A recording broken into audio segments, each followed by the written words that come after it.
Ang kwentong ito ay hango sa totoong buhay. Mula ito sa isa nating kabayan na itago na lang natin sa pangalang Lorenzo. Taong 1969, Misamis Oriental.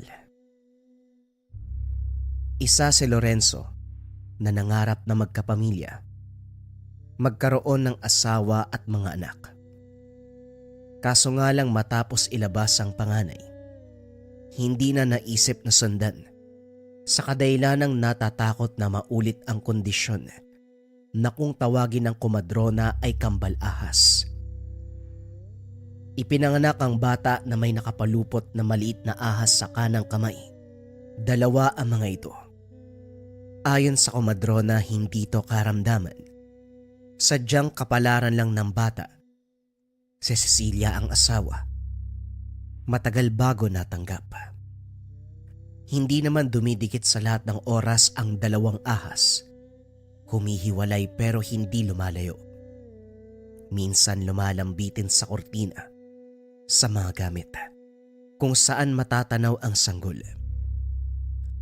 Nang tumungtong sa edad na 3 gulang, dumadalaw na lamang sa tahanan ang dalawang ahas. Kung minsan natatagpuan ang bata na nasa kakahuyan, nakatingala kung saan naroon ang nilalang.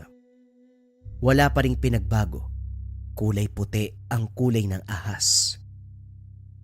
Nagtataka rin na mag-asawa dahil tuwang-tuwa ang anak nila kahit wala namang ginagawa ang ahas. Para bang nag-uusap ang dalawa, para bang nagkakausap sila, na tanging sila lang din ang nagkakaintindihan. Minabuting tiisin hanggang lumipas ang taon. Dalaga na si Amelia. Akala ni Lorenzo, tuluyang naputol ang ugnayan ng anak sa ahas dahil wala na itong paramdam sa mahabang panahon. Kaso biglang nabalitaan sa mga kaklase ang ginawa ni Amelia. Suki ng panunukso ang anak. Matalino, may itsura, at talagang kakainggitan. Ang mga kaklase panay hanap ng mali sa kanya. Nung una tinitiis lang ni Amelia, pero habang tumatagal sumusobra. Kaya naman hindi maiwasang magkwento sa kagubatan. Yun pala, nakikinig ng palihim ang kambal ahas. Ang naganap, ang mga kaklaseng nanunukso ay tinuklaw. Sinasabing aksidente dahil ang daan patungong eskwela ay nasa kalagitnaan ng gubat. Kaso nga lang, may isa na nakakitang si Amelia mismo ang tumawag sa nilalang. Hindi inako ng anak dahil aniya walang katuturan, pero para kay Lorenzo ay posible. Amelia, umaming ka nga. Nagkikita pa ba kayo ng kambalaas mo? Sinabi ko na sa'yo na kapag nagparamdam uli, huwag mo nang pansinin. Itaboy mo. Marami nang nangyari. Nagkanda, malas-malas na nga yung buhay natin. Nasisante ako sa trabaho, tapos natanggal pa sa paglalabada ang nanay mo. Tapos ngayon ito mababalitaan ko, tignan mo. Iilan sa kaklase mong binawian ng buhay dahil natuklaw ng ahas. Wika ng tatay na si Lorenzo. Bakit po ba ako sinisisi nyo? Kasalanan ko po ba yun? Hindi ko naman po hawak yung buhay nila. Pa, wala akong kinalaman sa nangyari sa kanila. Huwag mo kong pagtasa ng boses. Anak lang kita, Amelia. Sinasabi ko sa'yo, kapag napatunayan na kambalaas mo may kagagawa ng pambibiktima, pati ikaw damay sa parusa ko. Aba! Bumalik ka dito! Kinakausap pa kita, Amelia! Napabuntong hininga na lamang si Lorenzo ng pagsarahan ng pintuan. Sakto ding dumating ang asawa, nakakagaling lamang sa paghahanap ng bagong mapapasukan. Laurencia, ano bang nangyari? Dinig ko sa labas ang sigawan niya. Na paano ba si Amelia? Tanong ni Cecilia. Kausapin mo ang anak mo, Cecilia. Lumalaking bastos. Narinig mo naman kung paano niya ako sagutin, hindi ba? Pakiusapan mong lumayo sa kambal ahas dahil maraming mapapahamak. Yung mga kaklase niya namatay dahil sa tuklaw. Siya ang may gawa nun. Manahimik ka, Lorenzo. Sinasabi mo bang mamamatay tao si Amelia? Maghulos dili ka sa pananalita. Anak natin ang pinag-uusapan dito. Anak mo. Paano mo nasabing kambal ahas ni Amelia ang tumuklaw sa mga yon? May pruweba ka ba? Meron yung kaklase niya. Nakita siyang tinawag ang ahas. Yun lang. Yun lang ang batayan mo, Lorenzo. Dahil sinabi na ganyan, maniniwala ka kagad. Ganyan ka ba sa anak mo? Mas paniniwala ng ibang tao kaysa sa kanya. Nati ko mambibig. Hindi magawang sumagot pa sa asawa. Napag-isip-isip na tama ito. Kaso nga lang hindi na tungkol sa kung sino ang kakampiyan dahil may buhay na nadamay. Sa mahinahong paraan, kinausap muli si Cecilia. Pasensya ka na, mahal. Hindi ko lang napigilan. Hindi naman magsasabi ng gano'n ang kaklase ni Amelia kung wala siyang nakita eh. At isa pa, malinaw ang pagbanggit ng batang yon. Ahas na kulay puti ang tumuklaw. Hindi din ito kabaan o kalakihan. Hindi ba yun naman ang eksaktong deskripsyon ng kambal ahas ng anak natin? Lorenzo, wag mo sabihing anak natin kung hindi ka naniniwala kay Amelia. Sa salita mo, mas matimbang pa rin ang sinasabi ng iba. Bakit hindi si Amelia ang paniwalaan mo? Mahirap bang gawin yon sa sarili mong anak? Ang punto ko dito, may posibilidad na si Amelia nga ang nasa likod nito. Nagtungo ako sa eskwelahan kanina para magtanong. Ang sabi ng mga bata, ang mga yumao ay silang minsang nanukso kay Amelia. Napapasobra na nga daw eh. Paano kung sandaling nasagad ang anak natin? Doon sa kambal ahas nagsumbong. Tapos itong nilalang kagad nagpadalos-dalos ng kilos. Pwede naman yun, hindi ba? Hindi, Lorenzo. Hindi. Kung yan ang paniniwalaan mo, bahala ka. Total para sa'yo, mas matimbang ang salita ng ibang tao. Napabuntong hininga na lamang si Lorenzo. Tinalikuran siya ng asawa. Pabalibag na sinarado ang kwarto. Palipat-lipat ang tingin sa mga silid. Sa kabila ay silid ng asawa niya. At ang isa naman ay sanak. Ay nako, talaga ngang mag-ina kayo. Kinabukasan siya ang nagatid kay Amelia sa eskwela. Kapansin-pansin ang pagtitinginan ng mga estudyante. Ang anak naman niya ay taas noong nagmarcha patungo sa silid. Sumakto ang dating dahil naroon na ang guro. Pinatawag muna saglit at kinausap. Lorenzo, pasensya ka na kung may istorbo kong oras mo ha. Siguro naman, alam mo ang balita tungkol sa mga nangyari dito. May iilang katanungan lang sana ako tungkol kay Amelia. May kaklase niyang nakapagsabi sa akin na may ginawa ang anak mo bago ang insidente. Hindi mapalagay sa kinauupuan si Lorenzo. Sa pananalita pa lang ng guro, buhay na ang pagiging kabado. Ano naman po ang ginawa ni Amelia? Ang sabi ng estudyante, may kinakausap sa gubat ang anak mo. Pagkatapos may lumapit na puting ahas. Kumaripas ng takbo'y nakakita dahil sa takot. Pero nakita rin niya yung nilalang na tumuklaw sa mga bata. Kaparehong ahas eh. Itatanong ko lang, may alaga ba kayong ganun sa inyo? Walang matinong tao na makikipag-usap sa ganung uri ng nilalang. Wala naman po. At saka paano nasabing nakikipag-usap sa ahas ang anak ko? Ni hindi nga yan halos nakikipag-usap sa tao eh. Kung hindi mo tatanungin, hindi rin iimik. Hinatid ko talaga si Amelia dahil gusto ko makilala kung sino estudyante yung nagsasabi niyan. Yun na nga din ang sinabi ko. Imposible po talaga na may marunong makipag-usap sa hayop. Wala pa akong naririnig na ganun. Mama, mabuti pang parusahan mo nagsabi niyan kasi pangalan ng anak ko nasisira. Masama ang tingin ng mga estudyante sa kanya dahil lang sa balitang yan, hindi naman totoo. At ngayong nakausap ko na po kayo at malinaw na walang kinalaman si Amelia, uusad na po kami sa proseso para aksyonan na nangyari. Maraming salamat po sa oras nyo. Nakipagkamayan si Lorenzo sa guro. Pagkatapos ay sinulyapan sa silid-aralan ng anak. Nagsisimula na ang klase. Tuwang-tuwa siya nang makitang nakasagot si Amelia sa katanungan ng guro. Umuwi na rin siya upang hindi na makaistorbo. Hindi maiwasang mapangiti ni Lorenzo sa naging pag-uusap. Ang buong akala'y madidiin sa issue ang anak. Mabuti na lamang mahirap paniwalaan ang sinabi ng kamag-aral. Subalit hindi pa rin maalis sa isipan ng takot.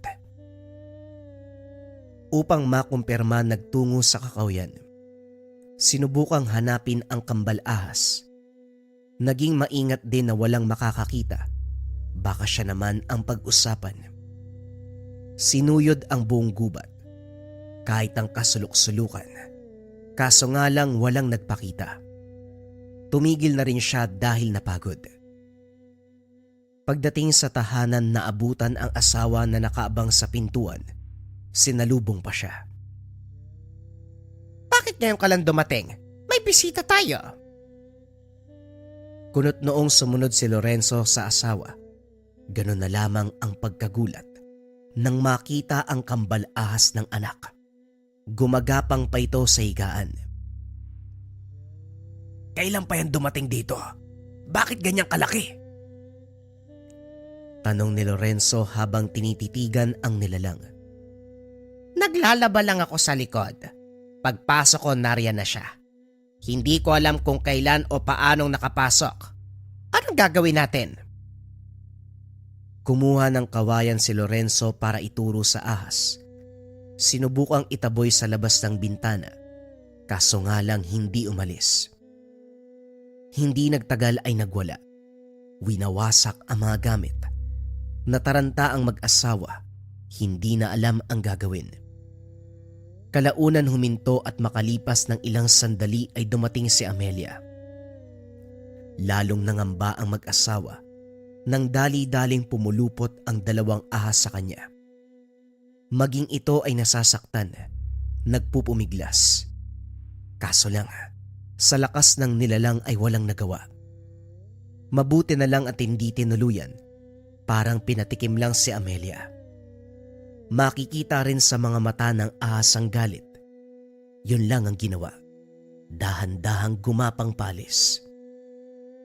Nang mahimasmasa ng anak, nanguna sa pagtatanong si Lorenzo. Hindi ko na alam ang nangyayari, pero parang may ginawa ka. Mababanaag sa mga mata at galaw ng kambal ahas ang galit. Siguro naging pasaway ka. May kasamaan ka bang ginawa? Naalala ni Lorenzo ang sinabi ng komadrona noon. Sa sandaling masangkot sa anumang kasamaan ng tao, magpapakita ang kambal ahas para magturo ng leksyon. Malaki ang tiwala sa komadrona dahil marami ang kaalaman nito sa lihim na karunungan. Hindi na nga lang nahagilap dahil ang huling balita'y lumipat na. Ano po bang ipaparatang yun na naman sa akin pa? Kahapon dinidiin niyo ako na may kinalaman sa nangyari sa kaklase ko.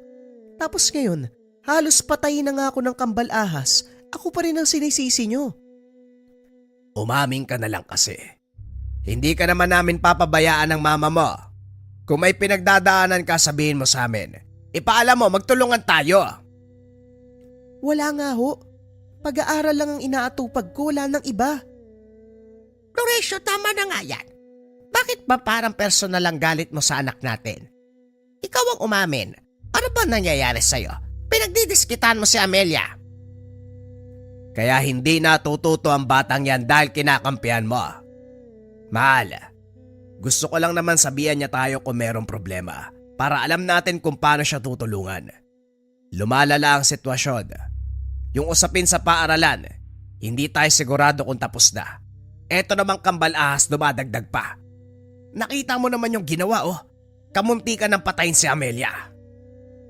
Lorenzo, sabing tama na. Sinabi ng anak mo na wala siyang ginagawa. Bakit pa ayaw mong maniwala? Napabuntong hininga si Lorenzo. Lumabas na lamang para makaiwas sa tensyon. Habang nagpapahangin, Napansin ng kambal ahas ng anak. Dali-daling sinundan dahil tumingin sa kanya bago gumapang palayo. Mabagal lang ang usad nito kaya naabutan. Sa masukal na bahagi dinala. Hindi rin malaman ni Lorenzo kung ano ang nangyayari. Salip kasi na matakot. Tila napanatag ang kalooban. Lumingon ang ahas sa kanya. Tumitig lang. Kalaunan ay tuluyang lumayo. Hindi na sinundan dahil umakyat sa malaking puno. Pagbalik ng tahanan, tulog ang mag-ina. Naawa na rin siya para kay Amelia. Alam niyang malaki rin ang tsansa na mali siya ng hinala. Pero gusto lang makasigurado para hindi na magulat kapag lumabas ang katotohanan. Sa kabila ng pagnanais na mapaamin ang anak, nag-isip na rin ng alternatibong paraan. Sundan ito para malaman ang galaw. Natuklasan ni Lorenzo na bago pumasok sa eskwelahan ay may dinadaanan pa si Amelia. Kubo sa pinakadulo ng kakawyan. Naroon ito sa paanan ng bundok. May nakatira doon, sinasabing mangkukulam. Naging kuryoso siya kung ano ang namamagitan sa mangkukulam at anak. Hindi rin magawang lumapit dahil nangangamba na makita. Ang ginawa na lamang ay nagmasid at nakiramdam. May inabot ang matanda kay Amelia. Nakangiting tumango ang dalaga. Nagmano pa bago lumakad. Nawala sa isip ni Lorenzo ang anak dahil nabaling ang pansin sa mangkukulam. Nang pumasok ito ng tahanan, nakaalis na si Amelia. Dali-dali siyang lumapit. Matagal siyang nakatayo sa pintuan. Naguguluhan kung ano ang gagawin kapag nakaharap ang matanda. Kaso naunahan siya nito. Magandang araw sa iyo, iha. Anong may paglilingkod ka? Wika ni Aling Malia. May bitbit itong balde na tinabunan ng dahon ang laman. Nangangamoy kaya napigil ni Lorenzo ang hininga. Nang mapansin ng matanda ang reaksyon, dali-dali itong itinabi. Pasensya na po kung medyo sensitibo ang pangamoy ko. Itatanong ko lang po sana kung may nakita po ba kayong puno ng yantok sa gubat na ito. Ilang oras na ako naglilibot. Wala akong mahanap eh. Gagawin ko lang po sana para bangkuhan. Napatingin sa kabundukan si Aling Malia. Pagkatapos ay bumaling sa kanya. Meron, pero nasa tuktok ng bundok. Tutuloy ka ba? Mukhang uulan. Sinasabi ko na nga ba, ayan o, pumasok ka muna iyo. Mababasa ka riyan. Niluwagan ng matanda ang pagbukas ng pintuan para patuloyin si Lorenzo. Sakto din kasi. Biglang bumuhos ang ulan. Sinamantala ang pagkakataon na masuri ang tahanan ng mangkukulam. Nagtaka siya. Masyadong malinis ang loob. Maayos na nakailera sa tabi ang mga nigo at buslo ng puno ng halamang gamot. Mas nagmukha pa itong albularyo kaysa mangkukulam. Dahil dito, biglang naiya si Lorenzo dahil pinag-isipan ng masama. Pasensya ka na kung ito lang ang mayaalok ko. Wala rin ako sa buhay. Umaasa lang sa produktong makukuha sa taniman at tinapay na iuwi ng kaibigan kong estudyante. Wika ni Aling Malia. Naglapag ng kape at inalok sa kanya. Kaibigang estudyante, sino naman po kung pwede ko malaman? Si Amelia. Nakakatuwa nga kasi magkatunog ang pangalan namin. Mabait ang bata. Puno ng kabutihan ng puso. Pinaglaban niya ako sa bastos na estudyante nung araw. Yun ang simula ng pagkakaibigan namin. Magmula noon, siya na ang nagbibigay ng pagkain. Naawa nga ako kasi tinuturing akong pamilya. Ginawa kong responsibilidad kahit hindi kailangan. Bihira lang makakilala ng ganong bata. Kaya labis ako nagpapasalamat. Kunot noong inalala ni Lorenzo ang mga sandaling humihingi ng malaking halaga si Amelia para sa proyekto ang rason. Binibigyan naman nila. Ito pala ay tinutulong sa iba. Napahinga ng malalim si Lorenzo. Tuluyang naalis ang pagdududa sa anak. Ang buong akala'y nakikipagkaibigan sa masamang tao. Nang maalala ang tungkol dito, hindi maiwasang magtanong. Pasensya na po pero may itatanong lang sana. Huwag niyo pong mamasamain. Minsan ko na kasing narinig na mangkukulam kayo. Totoo po ba yun? Diretsyong napatingin si Aling Malia sa kanya.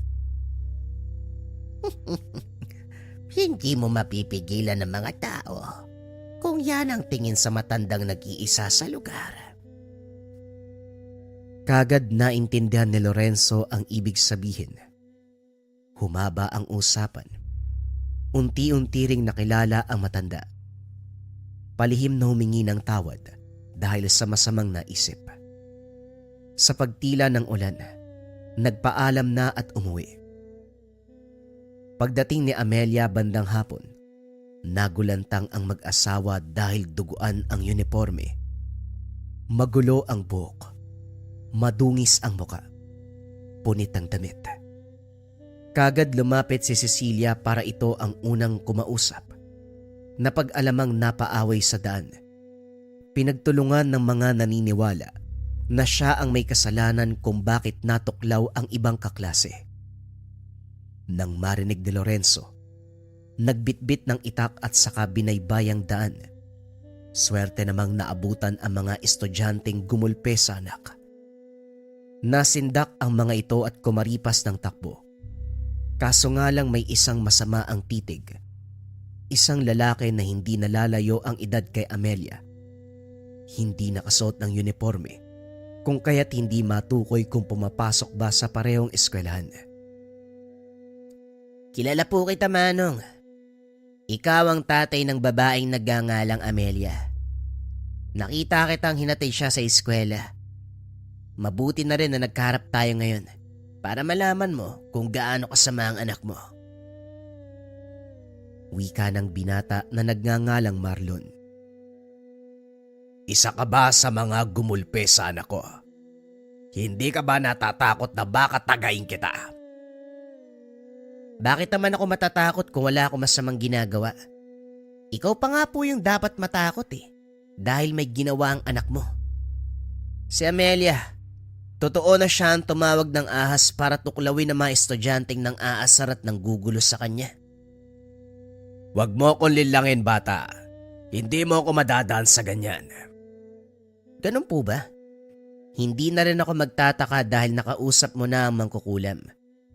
Sa tingin ko nga, napaniwala ka niya. Ikaw naman utu-uto. Pasensya na po kung medyo bastos ang pananalita ko. Ayaw ko lang sa mga magulang na kinakampihan ng anak kahit may ginagawa namang masama. Napabuntong hininga si Lorenzo para magpigil ng galit. Ayaw pa niyang makapatay sa oras na ito. Bawiin mo ang sinabi mo. Wala akong babawiin dahil totoo ang sinabi ko. Ayaw niyo po bang maniwala o kailangan niyo pa ng matibay na patunay? Hindi ba nagdududa ka rin sa anak mo? Bakit masyado ka maraming alam? Sino ka ba? Hindi pangalan o katauhan ko ang dapat yung alamin. Mabuti pang umuwi na kayo para malaman ang nangyayari sa anak mo. Hoy, sandali. Bumalik ka rito. Nasaan na yun? Hoy, bata! Bumalik ka rito! Hindi na nahabol ni Lorenzo. Kumaripas papunta ng tahanan. Tama ang binata. May nangyari sa mag-ina. Naroon muli ang kambal ahas. Nakapalupot kay Amelia. Hirap na hirap ang dalaga at nagsimula ng kapusin ng hininga. Unti-unti nang nangingitim. Nasa tabi si Cecilia. Nagsusumamo at nakikiusap sa nilalang. Galit na ito. Hindi maunawaan kung bakit hindi naman makausap. Pakiusap, ibaba mo si Amelia. Huwag mong saktan ang kambal mo. Ibaba mo na siya. Nakikiusap ako. Ibaba mo ang kambal mo. Magkapatid kayo. Huwag mo siyang papatayin. Sige na. Makinig ka naman sa akin. Sa kabutiang palad na kinig ang ahas, dahan-dahang binaba ang dalaga na kaagad nahimatay. Nanatili sa tahanan ang nilalang. Tumabi sa nakahimlay na si Amelia. Sa puntong ito, unti-unti na ring humupa ang galit. Mababakas ang pagiging maamo. Lorenzo, ipapatay na natin ang nilalang na yan. 2 beses niya nang sinubukan patayin si Amelia. Paano kung sa susunod matuluyan? Marami namang marunong pumatay ng ahas dyan. Wika ni Cecilia. Nakaagad hindi sinang-ayunan ni Lorenzo. Gusto munang malaman kung ano ang kahulugan ng nangyayari. Labag man sa kalooban ng asawa na umalis siya't iwanan sila sa ganong sitwasyon. Lumakad pa rin si Lorenzo. Hahanapin ang kumadrona. Bumalik sa dating tirahan nito. Sa kabutiang palad may nakapagturo kung saan lumipat. Nagkita sila. Kaagad sinalaysay ang kaganapan. Mabilis na tukoy ng lalaking kumadrona ang naganap. Nakikita ko na ang pangyayari. Etong nakaraang araw iniluwalang sanggol. Darating ang araw na magkakagulo ang magkambal dahil sa kasamaang pinasok ng isa. At nangyari na nga. Huwag kang mag-alala dahil hindi papatay ng ahas ang anak mo. Paraan lamang yon para maturuan ng leksyon ng dalaga, kaso parang hindi niya nauunawaan. Kailangan niyang masabihan at kinakailangan marunong siyang umintindi sa paywatig ng kambal ahas. Ano pong pinasok na kasamaan? Sinasabi niyo bang may ginagawang mali ang anak ko? Ganun na nga, Lorenzo. Batay sa nakikita mo, ang anak mo ay nakipagkasundo sa isang mangkukulam na ang gamay ay mag-alaga ng hayop na siyang magdadala ng sumpa. Kung sinasabi mong may insidenteng kinasangkutan ng mga estudyante, totoo yon. At may mas malala pang pinasok ang anak mo. Huwag kang mabibigla, pero nasanay na siyang pumatay. Hindi man sariling kamay ang ginagamit, pero siya pa rin ang naguutos. At ang inuutusan niya walang iba, kundi isa ring ahas na pagmamay-ari ng mangkukulam. Hindi ko na mabasa kung anong eksaktong napagkasunduan, pero isa lang ang sigurado. Kailangan nating maisalba ang anak mo bago tuluyang umanib sa kanyang diwa ang demonyong ahas. Nanghina si Lorenzo nang marinig iyon. Kasama na sa pagbalik si Mang Teryo, pero hindi sa tahanan ni Lorenzo ang punta. Dumiretso ito sa bahay ng mangkukulam. Sa malayo pa lang makikita ang isa-isang pagsara ng mga bintana. Kaagad ding naramdaman ni Mang Teryo ang orasyon nito. Alam kong nasa loob ka lang. Ang bilis mo magsara ng lugar ah. Hindi ka ba tumatanggap ng bisita sa ganitong oras? Wika ni Mang Teryo. Inihanda na rin ang bote ng langis at orasyon. Walang sagot na maririnig kaya patuloy sa pagsasalita.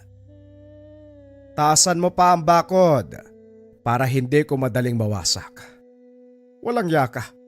Hindi lang ang anak ang nilinlang mo, pati na din ang ama. Nadaan mo sa salita, no? Kaso nga lang, hindi ako ang tipo ng tao na makakapayag palampasin ang ginawa mo. Malas mo lang dahil sa akin sila humingi ng tulong. Ako rin ang kumadronang nagpaluwal sa dalaga kaya may pakialam ako. Sandali, hindi mo alam na may kambal ahas ang bata. Doble ang malas mo. Wika ni Mang Teryo habang sinasaboy sa bakuran ang langis. Kasabay nito ang dahan-dahang paglitaw ng kambal ahas ni Amelia. Galit na galit ang pagbumuka. Sa kabilang banda naman, may ahas ding lumitaw. Umakma ng pagtuklaw kaso hindi magawang lumapit sa kumadrona. Magtatago ka lang ba talaga dyan? Lumabas ka, ipakita mo kung sino ka talaga. Sa sandaling nilapitan mo ang dalaga at ginawa ng masama, Dapat alam mo ang kakalagyan mo. Puro katago. Ayaw mo talaga magpakita. Hindi bale. Nararamdaman ko ang panginginig mo. May takot ka rin pala. O siya, sabayan na kayo ng mga alaga mong masunog. Kiniskis niya ang palito at saka itinapon sa sinaboy na langis. Nagbukas ang pinto. Makikitang lumod si Mang Teryo para makipag-usap. Pero huli na ang lahat. Sumiklab at kumalat ang apoy. Ang tanging maririnig na lamang ay hiyaw at pagwawala. Habang tinutupok ng apoy ang mangkukulam at nilalang, patuloy na sumasambit ng orasyon si Mang Teryo. Si Lorenzo sa kabilang banda ay natataranta dahil puro damo at halaman ang nasa paligid. Kinakabahan na baka kumalat sa buong kakahuyan ng apoy. Nagulat na lang din siya nang matapos sumambit si Mang Teryo ay siya ring pag-apula. Hindi nakapagsalita. Napukaw lang atensyon nang makitang umalis na ito sa lugar. Dali-dali siyang sumunod. Pagdating ng tahanan, inihipan ng 3 beses si Amelia. Nagising at bumalik sa uliratang dalaga. Ilang buwan na pala napapasailalim sa mahika ng kulam. Dito rin ipinagtapat ni Mang Teryo ang tungkol sa iba pang ginawa. Ang mga taong nakakasalubong sa daan na humusga o kahit may sinabi lang na hindi maganda, kaagad inuutusan ng ahas, yung alaga ng mangkukulam, na tuklawin at patayin. Nakiusap naman si Mang Teryo na wag nang banggitin sa dalaga upang hindi na magulo ang isipan at emosyon. Sumang-ayon naman ang mag-asawa. Ang kambal ahas sa kabilang banda, sa tahanan nila naninirahan. Ngayon lang din nalaman na hindi ito nakikita ng ibang tao, kaya wala silang dapat ipag-alala. Nagulat din ito dahil ang binatang si Marlon ay apo ni Mang Teryo na aksidenteng nakakita ng pangyayari. Bukod pa dyan, sa kaparehong paaralan pumapasok. Laking pagpapasalamat ng mag-asawa sa maglolo dahil sa tulong. Sa lahat ng kaganapan natuto si Lorenzo. Binantayang maigi ang nag-iisang anak para hindi na malinlang. Maging ang kambal na ahas na nakapagpalagayan na rin ng loob ay pinagsabihan. Inutusan na bantayan si Amelia. Sa kabutiang palad hindi na naulit pa ang insidente. Lumaki si Amelia na masunurin at babait. At bukod pa dyan, patuloy siyang inalagaan. Patuloy siyang pinotektahan ng kanyang gabay. Ang 2 kambal ahas na kulay puti. Bagong kwento pa rin ang kasunod mga kabayan. Ito ay tungkol sa isang antingero na tinalikuran ng medalyon. Simulan na ang storya. Ang kwentong ito ay hangong sa totoong buhay. Mula ito sa isa nating kabayan na itago na lang natin sa pangalang Marcos. Taong 1993, Agusan del Sur. Hoy, tumabi nga kayo. Dadaan ng hari. Mga walang respeto. Hindi nyo ba nakikilala kung sino ako? Natigilan ng mga taong nagkakatuwaan sa tabi ng daanan. Lahat nakatingin kay Arjun. Wala ni isang nagsalita dahil sa gulat. Hanggang sa merong naglakas ng loob dahil nayabangan sa binata. Wala namang nakaharang sa daan. Kaya bakit kailangan pang sumigaw? Kahit gumulong ka pa nga, kasya ka naman sa lawak ng daanan. Umaandar na naman yung kayabangan mo. Pumantig ang tenga ni Arjun nang marinig ang sinabi ng binata. Dali-daling lumapit at saka sinikmuraan. Gumanti naman si Marcos hanggang sa nagkaroon na ng sakitan. Wala ni isang umawat dahil kilala ng lahat ang ugaling meron si Arjun. Galing ito sa pamilya ng mga antingero. Pagkatapos mamatay ng ama at lolo na malalakas na antingero, siya ang nagmana ng mga agimat. Walang opisyal na pagsasabi na siya ang susunod, pero dahil ang binata na lamang ang naiwan, otomatikong inangkin at pinangalagaan. Subalit kabaliktaran ang nangyari. Nagagawa naman ang tungkulin bilang manunugis pero lumalamang ang yabang. Maraming beses na paaway. Walang araw na hindi nakakahanap ng kagalit. Kahit sa oras ng panunugis, lumalabas ang pagiging hambog. Ano? Napakahambog mo. Kung tutusin, lusaw yung kayabangan mo kung wala kang anting-anting. Kinuha mo lang naman yan eh. Walang paalam sa'yo maumong tatay at lolo. Alam nating dalawa na hindi nila naisip na sa'yo pinamanang bagay na yan kasi hindi ka naman maaasahan. Wika ni Marcus na lalong ikinagalit ni Arjun.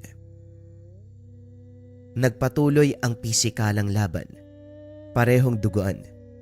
Parehong bumagsak matapos sampasin sa likod ng nagdatingang tanod.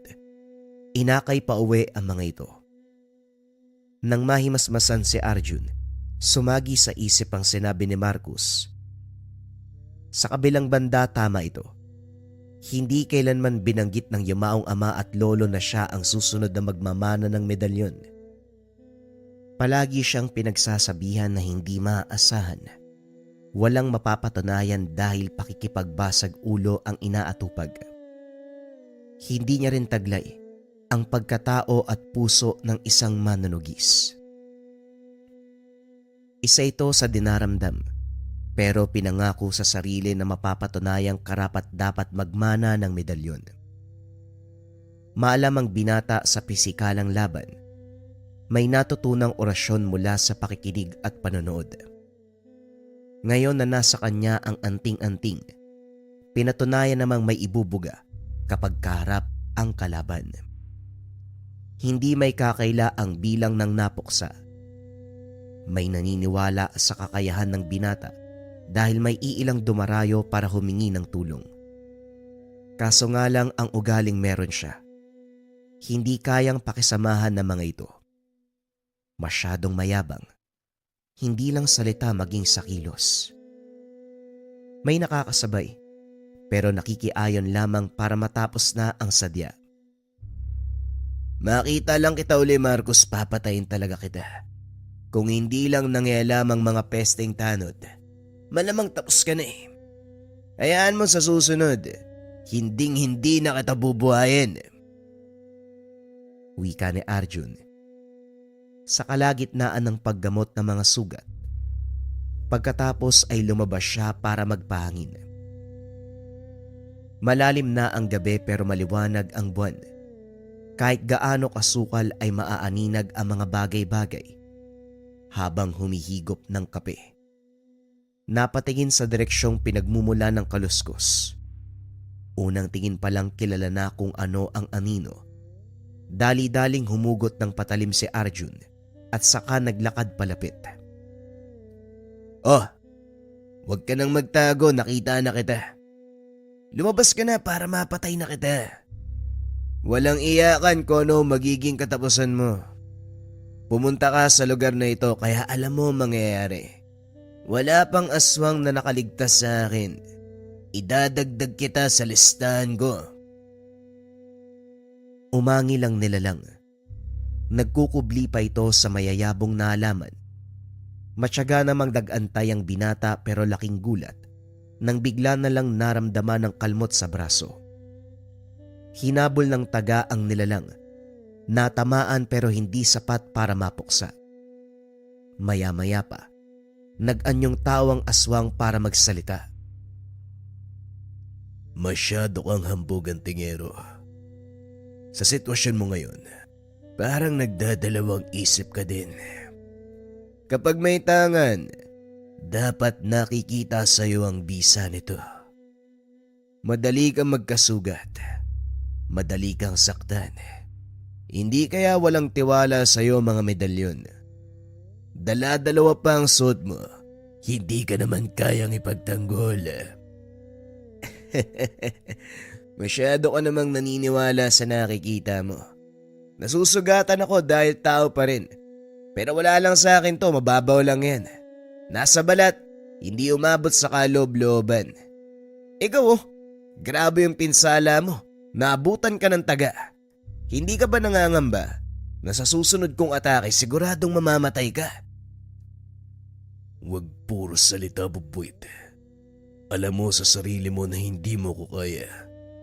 Sabihin nating nasusugatan ng isa't isa, pero huwag kang magpapakasigurado sa susunod na mangyayari. Nalingat si Arjun. Napansin na lang na muling nagtamo ng kalmot sa kabilang braso.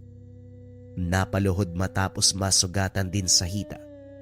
Tuluyang napasubsob ng matamaan ng lakas. Napatingala ng masakal. Iyo, hindi muna kita papatayin. Wala akong paglalaroan sa susunod Hahayaan kitang mabuhay sa miserableng pamamaraan dahil mas masakit yun. Hawak ko na ang buhay mo. Palagi mong tatandaan yan. Babalikan kita.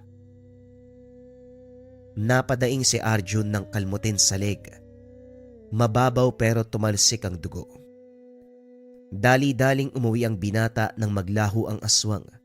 Kagad ginamot ang mga sugat. Sa kabilang banda, napapaisip din kung paano siya nasugatan sa kabila ng pagkakaroon ng tangan. Hindi katulad ng yumaong ama at lolo na kahit ilang patalim ang bumaon sa katawan, hindi ito tinatablan. Gayunpaman, iniwasang isipin na hindi buo ang tiwala ng medalyon sa kanya. Paulit-ulit na sinasabi sa sarili na dahil ito sa pagiging baguhan. Ilang buwan pa lang magmula nang maangkin ang 2 medalyon. Siguro, hindi ko pa kayang sabayan ng medalyon kaya ganito. Darating din ang araw na magiging malakas ako. Malakas na malakas. Wala kahit sinong aswang ang makakatalo. Magiging tanyag din ang pangalan ko bilang dakilang manunugis. Malalagpasan ko pa ang pangalan ni tatay at lolo. Sa ideyang naisip, hindi maiwasang matawa ng binata. Malaki ang tiwala sa sarili at masyadong mataas ang lipad ng pangarap. Lumipas ang araw na hindi nanugi si Arjun. Kumikirot pa ang sugat kaya napirme muna sa tahanan. Ayaw ring magpadalos-dalos at humarap sa kalaban na merong iniinda. Inatupag na lamang ang pagpapakain ng dasal sa mga medalyon, Infinito at San Benito. Kahit yumao na ang ama at lolo na silang orihinal na alagad ng kanan, naiwan ng mga ito ang libretang naglalaman ng dasal at orasyon. Ito ang binabasa ng binata at isinasaulo. Minsan na rin ginamit sa aktwal na labanan. Dahil gumagana, lalong lumaki ang ulo. Makaraan pa ang ilang sandali. Nabulabog ang pagdarasal ng may dumating. Hindi kilala pero batay sa sadya ay hihingi ng tulong. Pinatuloy sa silid tanggapan. Pinag-usapan ang pakay. Iyo, nagtanong-tanong ako at ikaw ang tinuro. Mahusay ka daw pagdating sa panunugis ng aswang. Pwede mo ba kaming tulungan? Sa amin kasi, ginagambala ng nilalang ang buntis kong apoy. Kilala ko kung sino, pero walang lakas ang loob na kumalaban. Aswang Wika namang Ricardo. Yun lang po ba? Wala namang problema. Magkano po bang iaalok nyo? Iaalok? Pera ba? Hindi ba libre ang ganito? Nakahingi ako ng tulong dati sa lolo mo pero wala namang bayad. Manong, si lolo yun. Ako na ang pumalit sa kanya. Pareho kami manunugis, pero magkaiba kami ng patakaran pagdating sa ganito. Nagutos ka kaya malamang kailangan na meron ding balik. Hindi madali ang pinapagawa mo. Buhay kong isusugal para lang mapatay ang sinasabi mong aswang tapos walang bayad. Mangmang ka ba? Kamot ulong napatitig si Mang Ricardo sa binata. Hindi akalaing malayong malayo sa ugali ng yumaong lolo. Maging ang ama nito, walang hinihinging kapalit. Ang nais lamang ay makatulong. Magkano ba ang gusto mo, iho? Ipapaalam ko lang sa'yo. Magsasaka lang ako ha. Kakarampot at barya-barya lang din ang kinikita. Ayos na sa akin ang 500. Pagtsatsagaan ko na lang. Iyong mahal naman. Baka pwedeng tumawad, buong buhay ko na yan. Kung ayaw mo sa presyo ko, maghanap ka ng ibang manunugis. Walang nagawa si Mang Ricardo kung hindi patulan ang presyo ng binata. Mahirap makakuha ng manunugis sa lugar na makakapatay talaga ng aswang, kung kaya't pinagtiyagaan ang kagustuhan ni Arjun. Tuwang-tuwa naman ito nang matanggap ang pera. Gayunpaman, hindi kinalimutan ang napag-usapan. Aminadong mahilig sa pera ang binata pero totoo sa salita. Kaya pagsapit ng dilim, pinuntahan kaagad ang kabilang barangay para tugisin ang aswang. Pasipol-sipol na pinagmamasdan ang nag-iisang tahanan sa dulo ng maisan. Ito ang itinuro ni Mang Ricardo sa bahay ng aswang. Malayo man pero tanaw ni Arjun ang nakadamba sa bintana. Isang dalagita.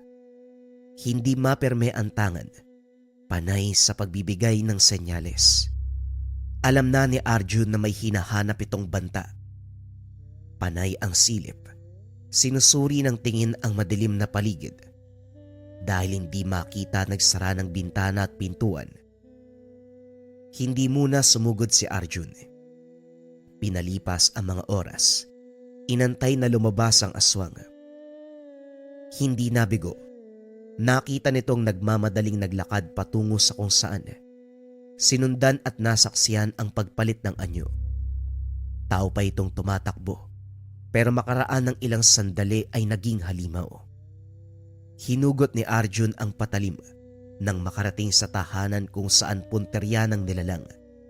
Nakilala kung kaninong tahanan dahil batay sa napag-usapan nila ni Mang Ricardo. Maglalagay ng palatandaan ng matanda sa mga bintana. Sana matuwa ka, tanda. Ereregalo ko sa iyo ang ulo ng pesteng to. Hoy pangit, halika muna rito. Mag-usap tayo. Huwag kang umastang bingi.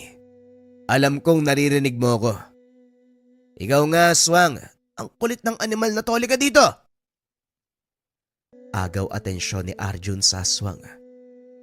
Lumapit ito sa kanya. Diretsyong sumugod. Naalerto ang binata dahil sa biglaang atake. Masyadong mabilis ang kaganapan. Napangawi ng makaramdam ng kirot.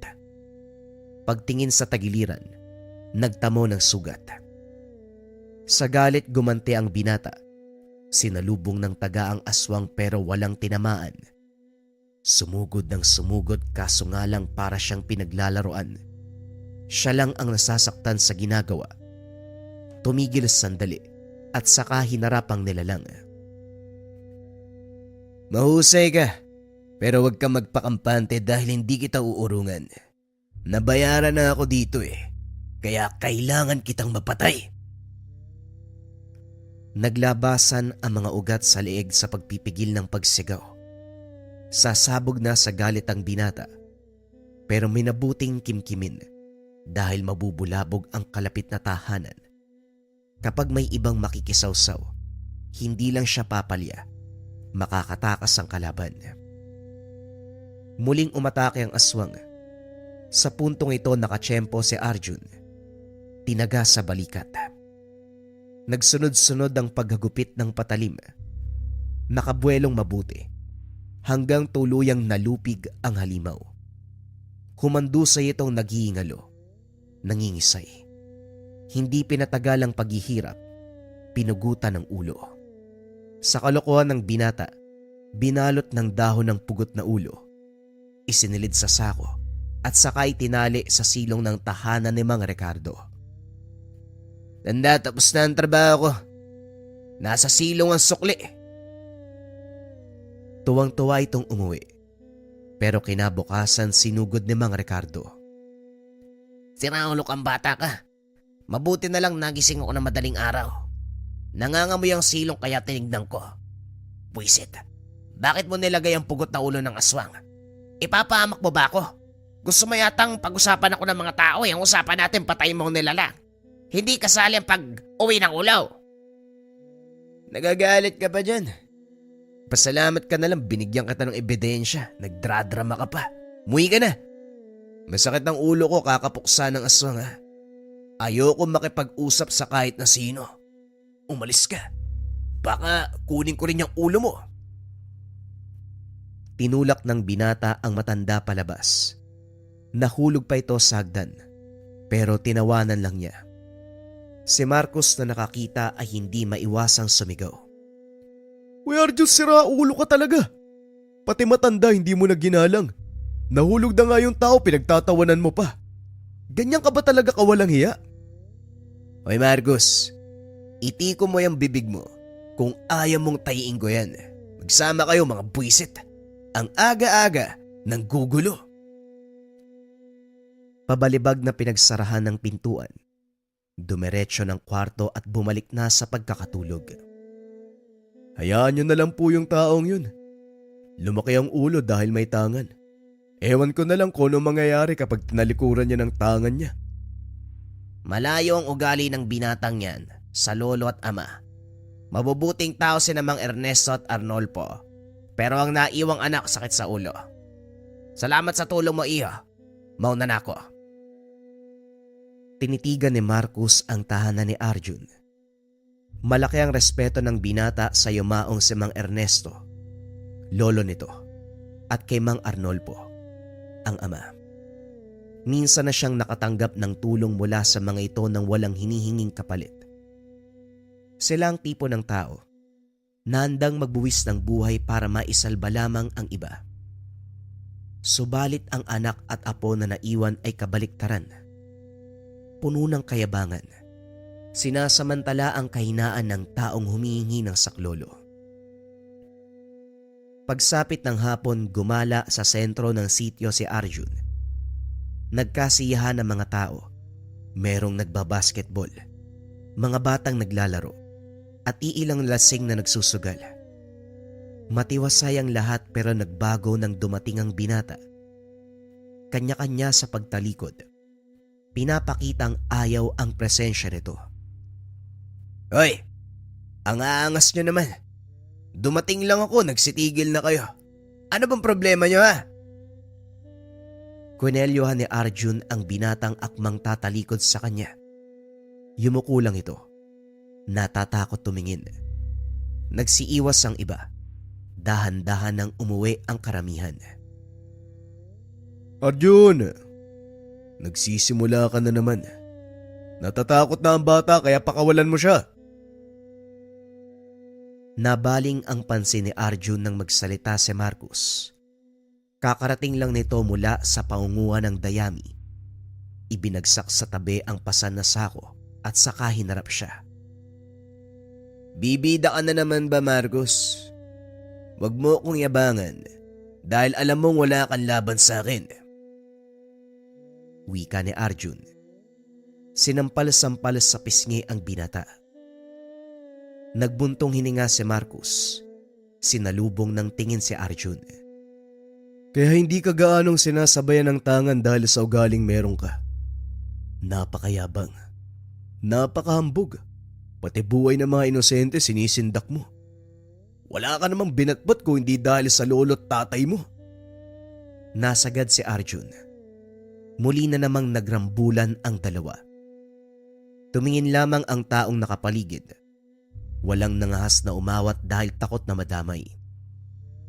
Magkapantay ng lakas ang dalawa kaya napahaba ang away. Nawasak ang mga bagay-bagay sa paligid sa tuwing babagsakan ng mga ito. Naging kaabang-abang nang pumaibabaw si Marcos. Pilit dinidiinan ang nakatutok na patalim sa natatarantang si Arjun.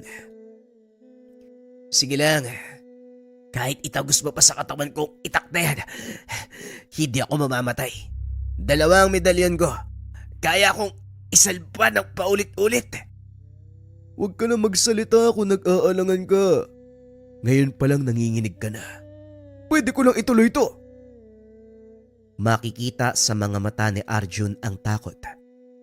Minabuting pigilan ang pagdiin ng itak. Ngumisi si Marcos sa kilos nito. pero kalaunan ay nakabawi rin. Tumilapon ang binata. Siya naman ngayon ang pumaibabaw. Tangka na sanang tatagain ng pigilan ng mga tao. Sumusobra ka na, Arjon. Maiyak ka naman sa lolo at tatay mo. Ang babait nila pero ikaw, ubod ng yabang. Hindi lang naninindak, nananakit pa. Wika ni Mang Dansyong. Hindi mo na ginalang ang iniwang reputasyon ni Mang Ernesto at Arnolfo.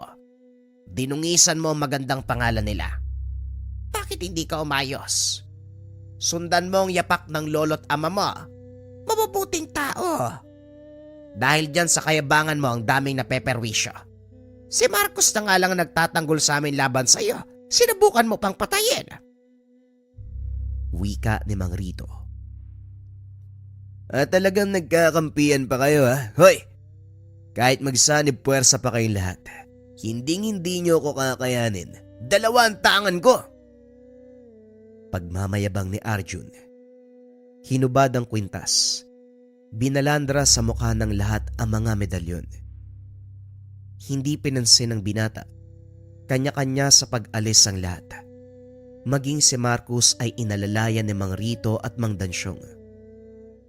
Sumigaw sa galit si Arjun. Bawat bagay na mararaanan ay winawasak. Mapahalaman, bato o puno. Pabagsak na umupo pagdating sa tahanan. Kung makapagsalita sila parang hindi nakinabang sa akin. Tinugis ko ang mga aswang na dumadayo sa lugar na ito tapos yun ang ibabalik nila. Ang kakapal ng muka. Sige, sa susunod, bahala na kayo magligtas sa mga sarili nyo. Tignan natin kung kaya nyo makipagpatayan sa nilalang. Sinisisi pa ako kaya siya nagyayabang. Malamang ipagmamayabang ko ang 2 medalyon na meron ako. Ang kakayahan na pumatay ng aswang para hindi naman sila nagyayabang sa buhay nila. Akala mo kung sino mga santo, mga buwisit. Basag lahat na magamit sa pagwawala ng binata. Natigilan ng mamanhid ang kamay na puno ng sugat. Dali-daling kumuha ng gamot pero lalong nasagad nang makitang walang laman ng bote ng langis. Natataranta dahil lalong kumikirot ang mga sugat. Pati na ang tinamo sa nagdaang sagupaan laban sa aswang. Kahit saang maghanap, wala ng gamot. Langis lamang ang alam niyang nagpapagaling kagad ng sugat.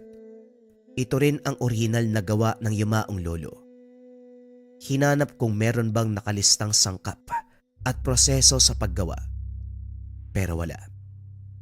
Sa galit niya dinagdagan ang iindahin. Paulit-ulit na sinusuntok ang konkretong bahagi ng tahanan.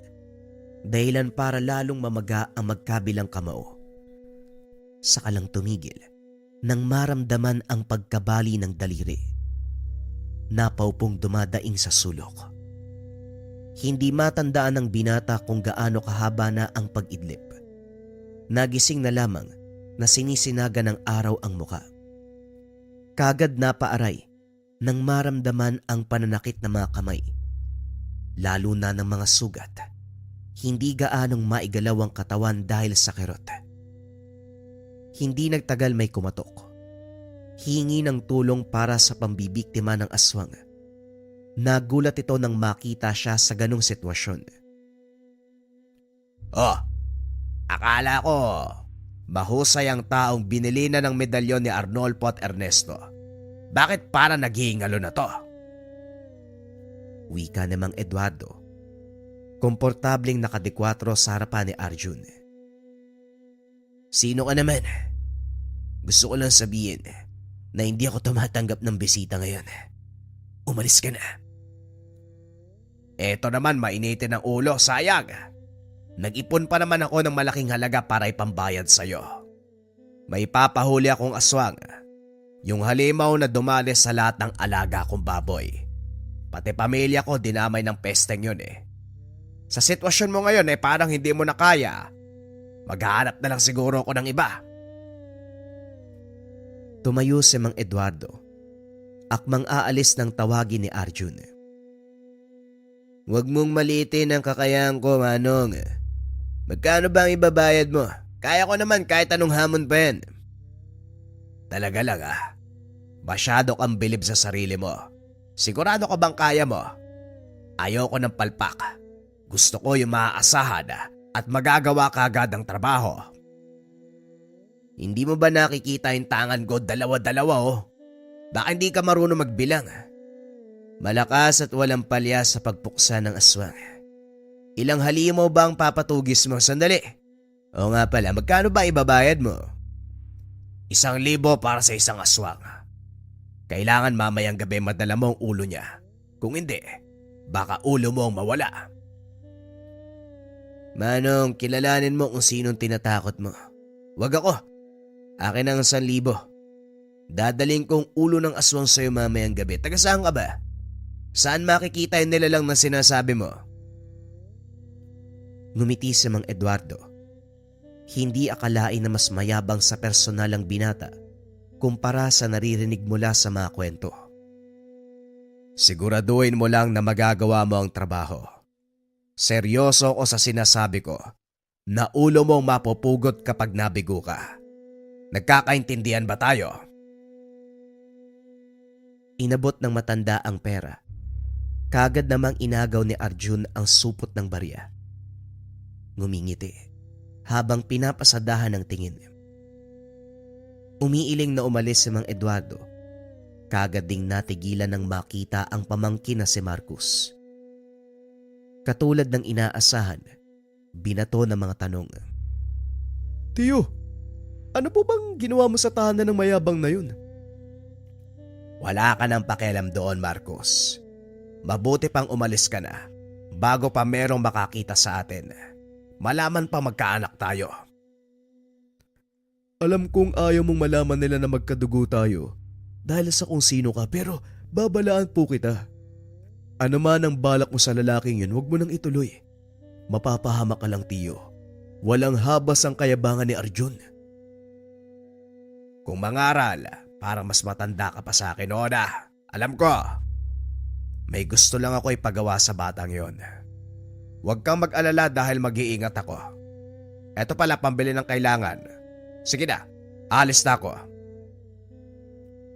Sinunda ng tingin ni Marcos ang lumalayong tsuhin.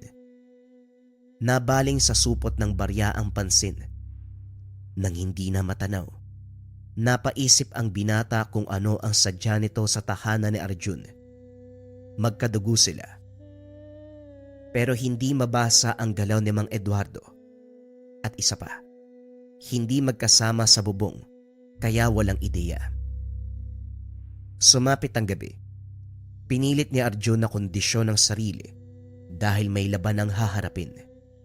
Idinaan na lamang sa dasal at pag-inom ng tubig na pinagbabara ng medalyon. Hindi alam kung mapapabuti ang kalagayan pero umaasa.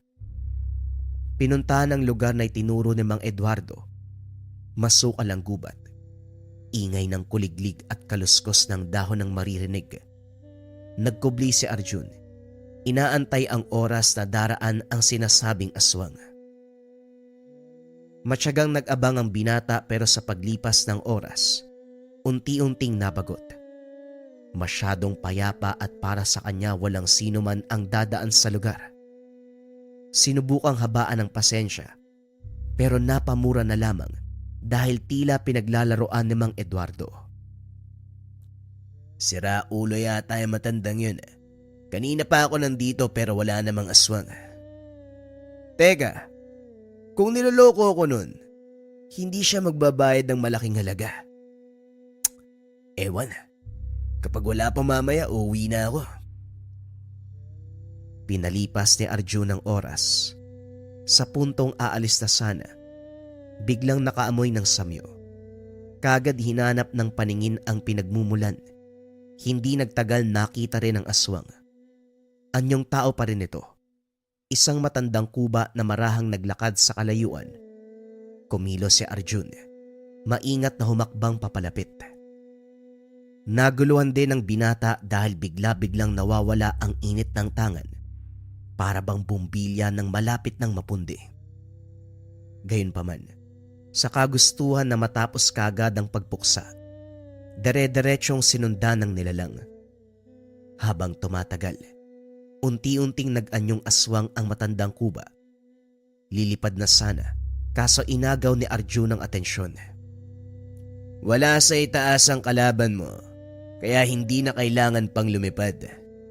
Nandito lang ako sa lupa at yung inaapakan mo, yan na ang magiging libingan mo. Ano? Handa ka na bang mahiwalay sa katawan ng kaluluwa? Hinugot ni Arjun ang patalim at saka naganda kaso nga lang napangiwi nang biglang kumirot ang namamagang kamay. Gayunpaman, minabuting makatayo para magawa ang pagpuksa. Subalit laking gulat ng mag-anyong tao uli ang aswang. Hindi makapaniwala ng makilala.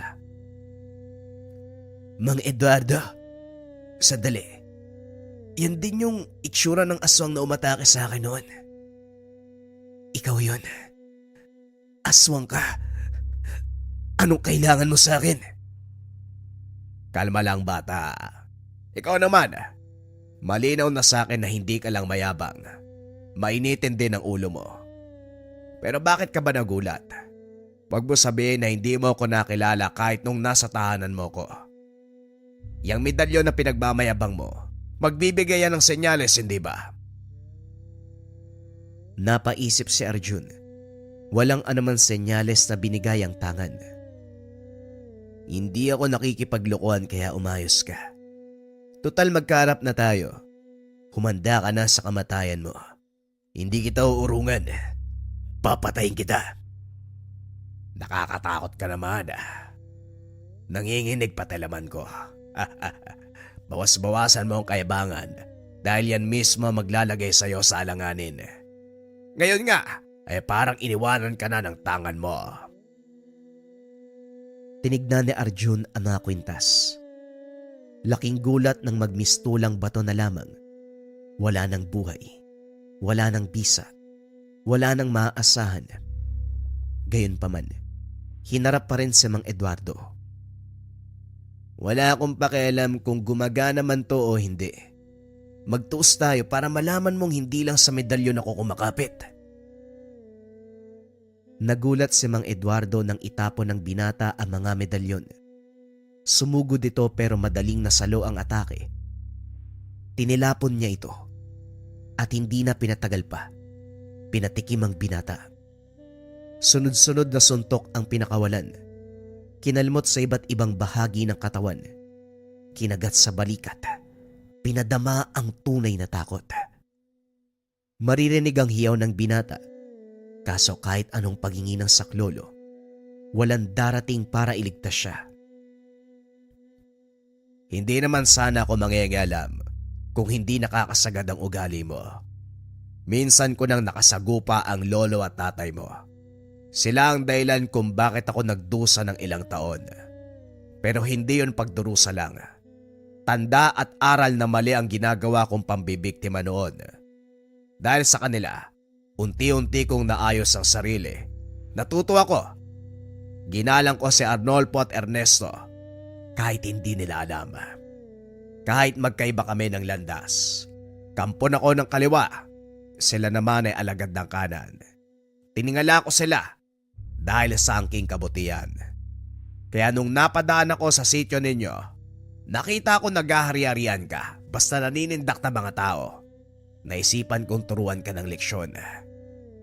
Wala ako sa posisyon pero alang-alang sa mga ninuno mo, handa akong gawin ang bagay na yan. Hindi porket may gamit ka, nakakataas ka na.